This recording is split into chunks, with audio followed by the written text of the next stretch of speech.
Опозицијата обвинува дека власта ја штити урбаната мафија и дивоградбите во општина Чаир. Советничката од СДСМ во Советот на град Скопје Љубица Јанчева денеска вели дека и покрај тоа што доказите за повеќе од 150 дивоградби во Чаир се јавно објавени, власта замижува и не смее да им писне на урбаната мафија и на коалиционите партнери од Вреди. Бараат итна истрага.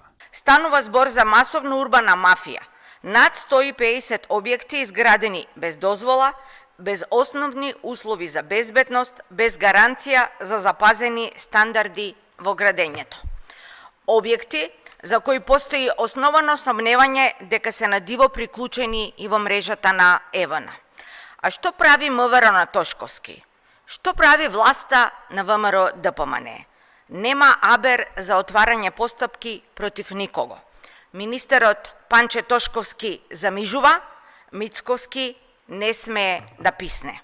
Скопската градоначалничка Данела Арсовска втор месец објавува документи и обвинува за системско и незаконско легализирање дивоградби во Чаир. Таа го обвинува градоначалникот Висар Ганију од Вреди дека незаконски легализира дивоградби и не го спречува градењето на диво во моментов. Арсовска пред еден месец во обвинителството однесе документи за дивоградби во Чаир, а пред неколку дена соопшти дека доставила нови докази. Според Арсовска, нови згради се пријавуваат како да се градени пред 2011-та за да може да се легализираат според Законот за легализирање дивоградби, иако собствениците во 2011-та, кога наводно почнале да ги градат, биле деца. По земјотресот во Валандово утринава Арсовска подсетува дека Македонија е трусно подрачје со чести земјотреси и затоа мора да се гради по пропис.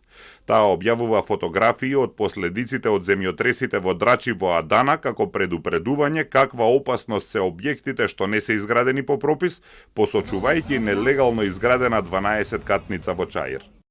Измамени со граѓани. Мислат купуваат стан во нова легална зграда, а добиваат небезбеден, опасен објект. Парите ќе се ги враќате.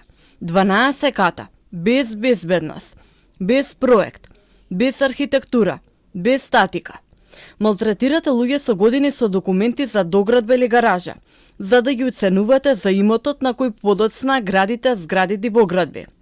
Цел живот не може некој да се реши станбено прашање.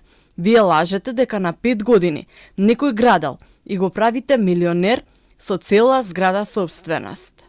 Мицковски претходно ја повика Арсовска да постапува ако навистина има дивоградби, на што таа одговори дека градот нема надлежност за тоа. По пријавите на Арсовска, обвинителството соопшти дека веќе постапува, а за еден случај веќе и официјално е отворена истрага.